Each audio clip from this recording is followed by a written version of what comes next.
What in the Queen's crusty knickers is this? Jellied eels, dear sir. I fucking know, fucking donut. You conquered half the bloody planet, half for spices. And this is what you came up with? Jellied eels? It's called refinement, dear sir. India gave you curry, Jamaica gave you jerk chicken, China gave you stir fry, and you're over here jellying eels like you're conducting a bloody chemistry experiment. I won't disappoint you with dessert. I've made scones. Scones? Scones, you dickwad? That thing's so dry I could send a bloody boat with it. Well, at least we have tea, the envy of the world. You pompous nut, you nicked it from India. How dare you?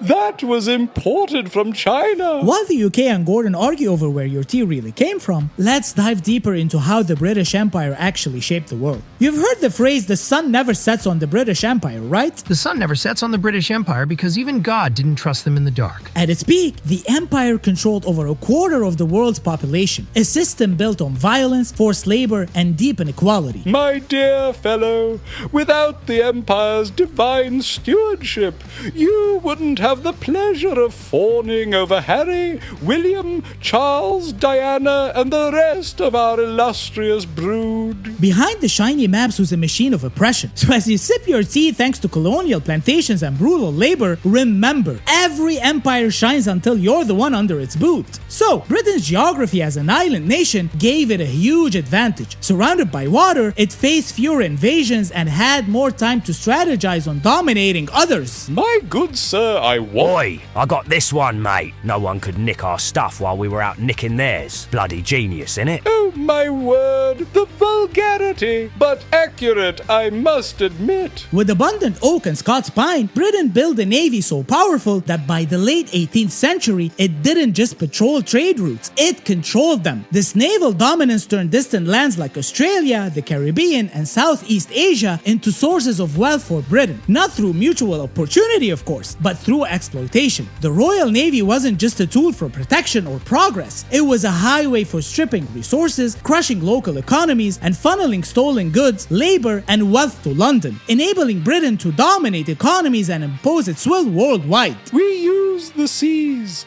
to take their land, labor and wealth, and now Indians own more flats in London than the English.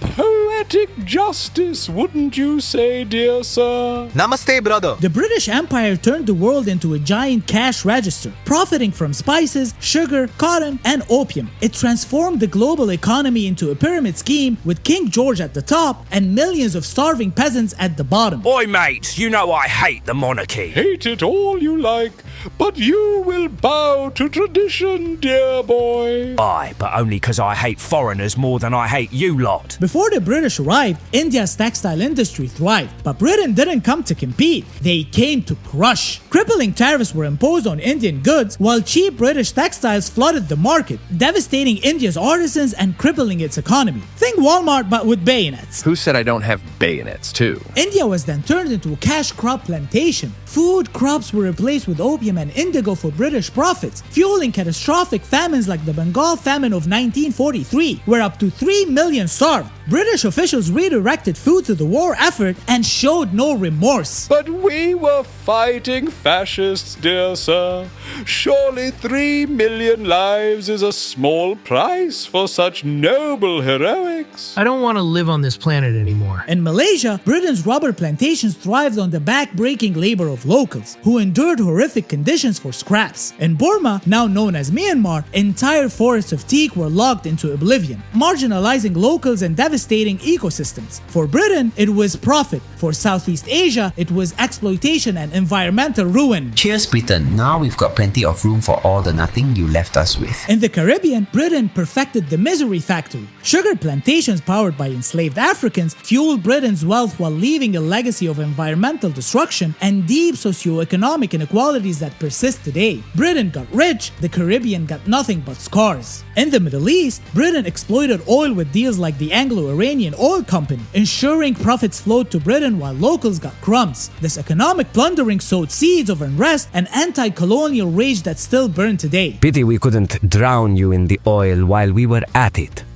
plunder. Britain occupied Egypt in 1882 under the pretext of stabilizing finances, seizing control of the economy, and transforming its cotton industry into a British-controlled sweatshop. Antiquities like Rosetta Stone were looted, symbolizing colonial exploitation and fueling nationalist resistance as Egyptians fought against their country being reduced to a mere trade route for imperial profit. In Australia, Britain shipped 160,000 convicts not to build a colony, but to serve sentences in a vast prison. Because of that, indigenous Australians were brutally displaced, their land stolen, their culture suppressed, and their lives scarred. Britain's actions left generational trauma that indigenous Australians are still fighting to heal. Well, look at you now, Aussies. From a prison full of criminals to a country with Wi-Fi and Vegemite. Bloody impressive, mates. Our greatest rehabilitation project. Wouldn't you agree, dear sir?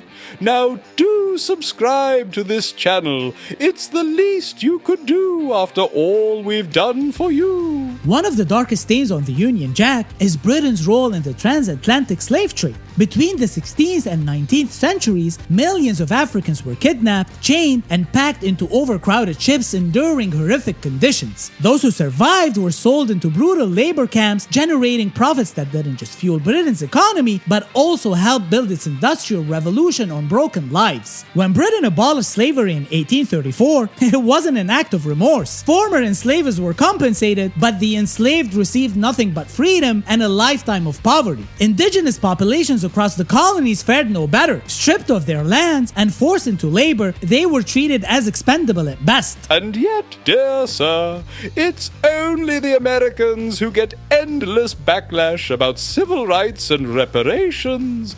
We, of course, remain delightfully unbothered. And we sent you Harry too. The British Empire also waged war on culture. In places like Australia, Canada, and New Zealand, indigenous languages and traditions were systematically erased. Residential schools in Canada tore indigenous children from their families to assimilate them into Western culture, creating lost generations and leaving scars that still linger. At home, Britain wasn't kinder. Native languages like Irish in Ireland and Gaelic in Scotland were suppressed. You may take our lives, but you will never take our freedom! Dear sir, we took your land, your language, and your whiskey. Chin up, though.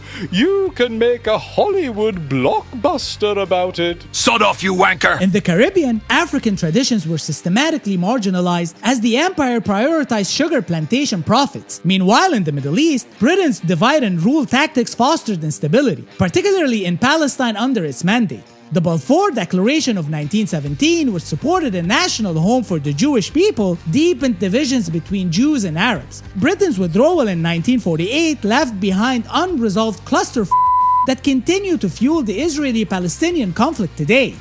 Wherever the British Empire promised civilization, resistance followed. No one welcomes exploitation, starvation, or being deemed uncivilized, and the price of defiance was mass imprisonment, massacres, and bloody suppression. India's 1857 Sepoy Mutiny is one example of how cultural disrespect fueled rebellion. The systemic introduction of rifle cartridges greased with cow and pig fat, which wasn't an insult to Hindu and Muslim beliefs, sparked the revolt. Britain crushed it mercilessly, hanging rebels, burning villages, and sending a clear message: defiance would be met with vengeance. You're a disgusting piece of imperialist shit. In Kenya, the Mau Mau uprising for independence, which lasted from 1952 to 1960, was met with torture, concentration camps, and mass executions. Britain wasn't maintaining order, it was waging a terror campaign. And in Malaysia, during what's called the Malayan Emergency from 1948 to 1960, guerrilla fighters faced years of bloody conflict and brutal suppression that only strengthened their determination. Even peaceful protests were met with violence, such as the 1919 Jallianwala Bagh massacre. British troops opened fire on unarmed Indian civilians, killing hundreds and wounding thousands. Their crime?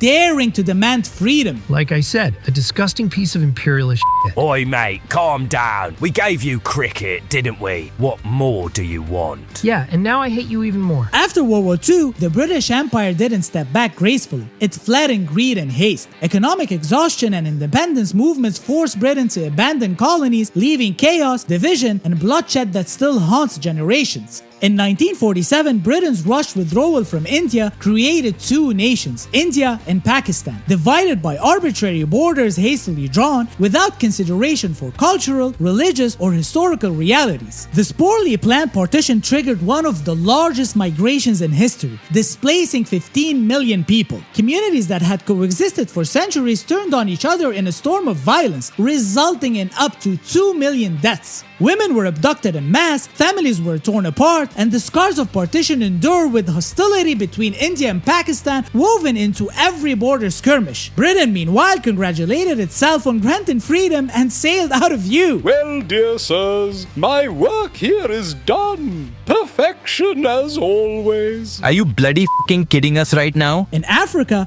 Britain's colonial borders ignored ethnic and cultural divisions, prioritizing imperial convenience. These straight-line boundaries drawn with no thought for local realities set the stage for post-independence bloodshed. Nations like Nigeria, Sudan, and Rwanda became case studies in how colonial laziness fueled civil wars and genocides. The empire's dark legacies remain hotly debated. CARICOM nations demand reparations for the Caribbean slave trade, while countries like Barbados sever ties with the monarchy. Campaigns to return looted artifacts like the Benin bronzes and the coin or diamond are growing, reminding the world that the empire's exploitation still casts a long shadow. But, dear sirs, we have King Charles as monarch now. Isn't that punishment enough? Do be so kind as to show your approval by affixing a like to this video. It's the least one can do. So, what do you think? Should former colonial powers like Britain have a responsibility to pay reparations to the countries they exploited? Or is there a better way to address their legacy? Can we draw parallels between the exploitation of the British Empire and today's global power dynamics? Are we still living in a form of economic imperialism? If stolen artifacts like the Rosetta Stone and the Benin bronzes remain in British museums, does that mean colonial plunder is still being justified? Shouldn't returning them be the bare minimum for acknowledging the crimes of empire? Please let us know what you think in the comments.